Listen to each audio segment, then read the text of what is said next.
ഇന്ന് നമ്മളൊരു ഫ്രൈറ്റ് ഫോർവേഡറിൻ്റെ ആവശ്യം എന്താണ്, അദ്ദേഹത്തിൻ്റെ ഫങ്ഷൻ എന്താണ്, ഇത്തരം കാര്യങ്ങളാണ് നമ്മളിന്ന് ഈ വീഡിയോയിലൂടെ കാണുന്നത്.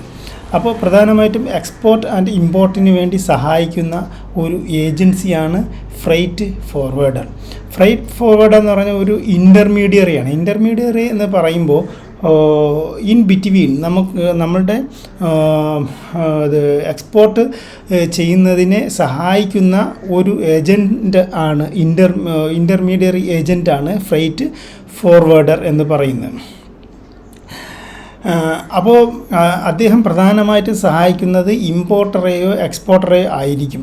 അതോടൊപ്പം തന്നെ അദ്ദേഹത്തിന് ആ ഒരു ഫ്രൈറ്റ് ഫോർവേഡറിന് ട്രാൻസ്പോർട്ടേഷൻ കമ്പനികളുമായിട്ട് എഗ്രിമെൻ്റ് ഉണ്ടായിരിക്കും, വെയർ ഹൗസുകൾ ഉണ്ടായിരിക്കും, ഷിപ്പിംഗ് കമ്പനികളുമായിട്ടും ബന്ധം ഉണ്ടായിരിക്കും.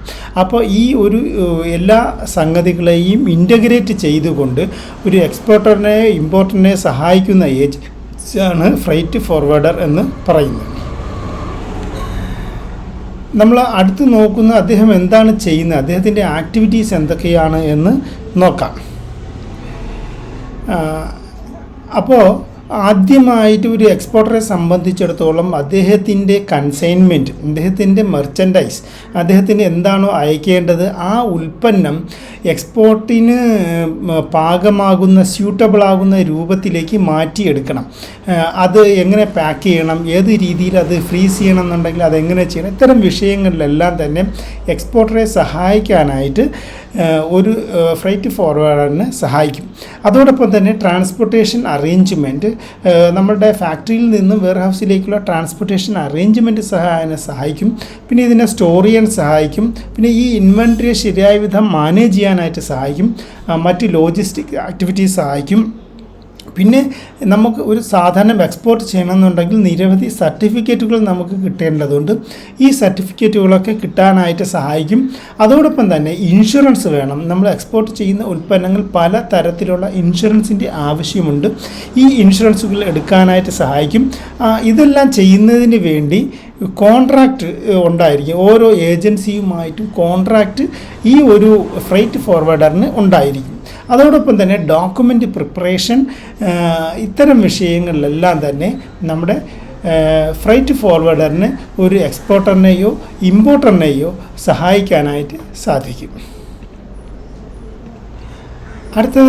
അടുത്തത് ഏതൊക്കെ സ്റ്റേജസ് ആണെന്ന് നോക്കാം. മൊത്തം 6 സ്റ്റേജ് ആണ് ഉള്ളത്. ഒരു എക്സ്പോർട്ട് പ്രോസസ്സിങ്ങിന് 6 സ്റ്റേജാണ് ഉള്ളത്. നമ്മൾ ആദ്യം ഫസ്റ്റ് സ്റ്റേജ് നമുക്ക് നോക്കാം. ഓരോ സ്റ്റേജ് ബൈ സ്റ്റേജ് ആയിട്ട് നോക്കാം. ഒന്നാമത് എക്സ്പോർട്ട് ഹോളേജ്. എക്സ്പോർട്ട് ഹോളേജ് എന്ന് പറയുമ്പോൾ ഈ മെറ്റീരിയൽ ഈ ഫാക്ടറിയിൽ നിന്നും കളക്ട് ചെയ്ത് ട്രക്കിൽ ലോഡ് ചെയ്ത് നേരെ കൊണ്ടുവന്ന് വെയർ ഹൗസിൽ സ്റ്റോർ ചെയ്യുന്ന പ്രോസസ്സിനെയാണ് എക്സ്പോർട്ട് ഹോളേജ് എന്ന് പറയുന്നത്. ഈ പ്രോസസ്സിൽ ഒരാൾക്ക് ഒരു ഫ്രൈറ്റ് ഫോർവേഡറിന് സഹായിക്കാനായിട്ട് സാധിക്കും. രണ്ടാമത്തത് എക്സ്പോർട്ട് കസ്റ്റംസ് ക്ലിയറൻസ്. ഈ ഒരു സാധനം എക്സ്പോർട്ട് കസ്റ്റംസിൻ്റെ ക്ലിയറൻസ് വാങ്ങി ഷിപ്പിലേക്ക് ലോഡ് ചെയ്യുന്ന പ്രോസസ്സാണ് എക്സ്പോർട്ട് കസ്റ്റംസ് ക്ലിയറൻസ്. ഈ പ്രോസസ്സിനെയും സഹായിക്കാൻ സാധിക്കും. ഇതിനു വേണ്ടി ചിലപ്പോൾ ഒരു കസ്റ്റംസ് ബ്രോക്കർ അല്ലെങ്കിൽ കസ്റ്റംസ് ഏജൻറ്റിൻ്റെ സഹായം ഇദ്ദേഹത്തിന് വേണ്ടി വരും. അപ്പോൾ അത് ഒരു കസ്റ്റംസ് ബ്രോക്കറുടെ സഹായത്താലാണ് കസ്റ്റംസ് ക്ലിയറൻസ് നമുക്ക് കിട്ടുന്നത്.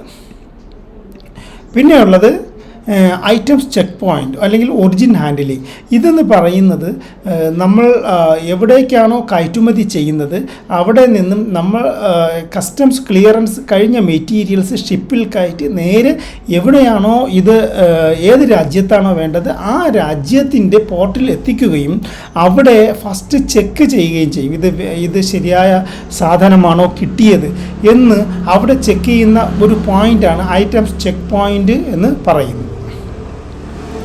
പിന്നെയുള്ളത് ഇമ്പോർട്ട് കസ്റ്റംസ് ക്ലിയറൻസ് എല്ലാ ഡോക്യുമെൻസിൻ്റെ സഹായത്താൽ നമ്മൾ ഇമ്പോർട്ട് ചെയ്യുന്ന കമ്പനിയോ വ്യക്തിയോ അല്ലെങ്കിൽ ഫ്രൈറ്റ് ഫോർവേഡർക്കോ നേരിട്ട് ഈ സാധനത്തെ നമുക്ക് ക്ലിയർ ചെയ്ത് എടുക്കാൻ പറ്റും. അതിനുവേണ്ടി ഇൻവോയ്സസ് വേണം, ബിൽ ഓഫ് ലേഡിങ് വേണം, എക്സ്പോർട്ട് പാക്കിംഗ് ലിസ്റ്റ് വേണം, ലൈസൻസ് ആൻഡ് ഡിക്ലറേഷൻ ഡോക്യുമെൻറ്റ്സ് വേണം, സർട്ടിഫിക്കറ്റ് ഓഫ് ഒറിജിൻ വേണം, ഇൻസ്പെക്ഷൻ സർട്ടിഫിക്കറ്റ്സ് വേണം. ഇത്തരം different types of certificates proper ഡോക്യുമെൻറ്റ്സിൽ വിത്തൗട്ട് എറർ ഉണ്ടെങ്കിൽ മാത്രമേ നമുക്ക് മെറ്റീരിയൽ നമുക്ക് കസ്റ്റംസിൽ നിന്നും ക്ലിയർ ചെയ്ത് എടുക്കാനായിട്ട് സാധിക്കുകയുള്ളൂ.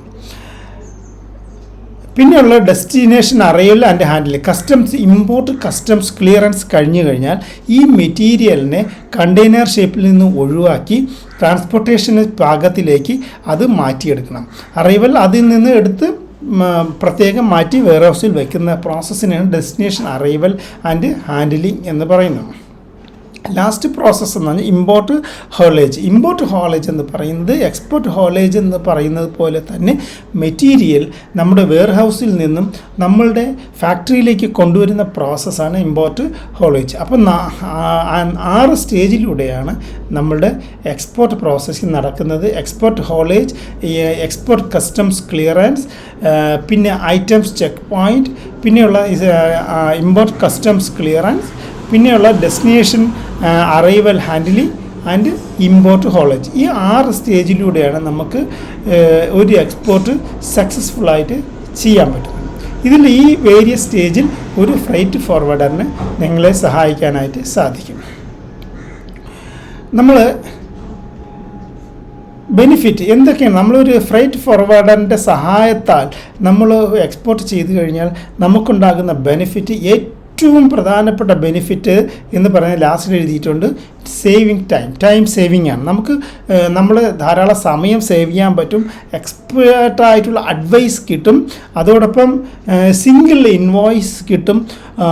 ഇപ്പോൾ നമ്മൾ പല ഏജൻസികളെയാണ് ഉപയോഗിക്കുന്നത്. ഇപ്പോൾ ട്രക്ക്, വെയർഹൗസ്, കസ്റ്റം ബ്രോക്കേഴ്സ്, ഇവിടെ എല്ലാം ഡിഫറെൻറ്റ് ചാർജസ് വരും. ഈ ചാർജസ് എല്ലാം തന്നെ അഗ്രിഗേറ്റ് ചെയ്ത് ഒരു സിംഗിൾ ഇൻവോയ്സ് കമ്പനിക്ക് കിട്ടും. പിന്നെ ഡോക്യുമെൻറ്റ് ഹാൻഡിലിംഗ്, കസ്റ്റംസ് ബ്രോക്കറുടെ സഹായത്താൽ കസ്റ്റംസ് ക്ലിയറൻസിന് വേണ്ടിയുള്ള documents handling, certificates, insurance, certificate of origin, storage, warehouse, ഇതിൻ്റെ എല്ലാം ചേർന്ന ഒരു ഇൻ്റഗ്രേറ്റഡ് സർവീസായിരിക്കും ഒരു ഫ്രൈറ്റ് ഫോർവേഡർ ചെയ്യുന്നത്. അപ്പോൾ ഈ എല്ലാ ഹെഡേക്കും ലീഗലായിട്ടുള്ള ഒപ്പീനിയൻസ്, ലീഗലായിട്ടുള്ള അഡ്വൈസ്, ഇതെല്ലാം തന്നെ ഒരു ഫ്രൈറ്റ് ഫോർവേഡറിന് നൽകാൻ കഴിയുന്നത് കൊണ്ട് തന്നെ ഒരു ഇൻ്റഗ്രേറ്റഡ് സൊല്യൂഷൻ ആയിരിക്കും അദ്ദേഹം നിങ്ങൾക്ക് തരുന്നത്. അതോടൊപ്പം സമയം സേവ് ചെയ്യാം, എഫേർട്ട് സേവ് ചെയ്യാം, കോംപ്ലക്സിറ്റി സേവ് ചെയ്യാം, പിന്നെ എറർ വരാനുള്ള സാധ്യത ഒഴിവാക്കാം. അങ്ങനെയൊക്കെ ബെനിഫിറ്റ് നോക്കുമ്പോൾ എപ്പോഴും ഒരു ഫ്രൈറ്റ് ഫോർവേഡർ സഹായത്തെ നിങ്ങൾ എക്സ്പോർട്ട് ചെയ്യുന്നതായിരിക്കും നല്ലത്. Thank you for watching. See you in the next video.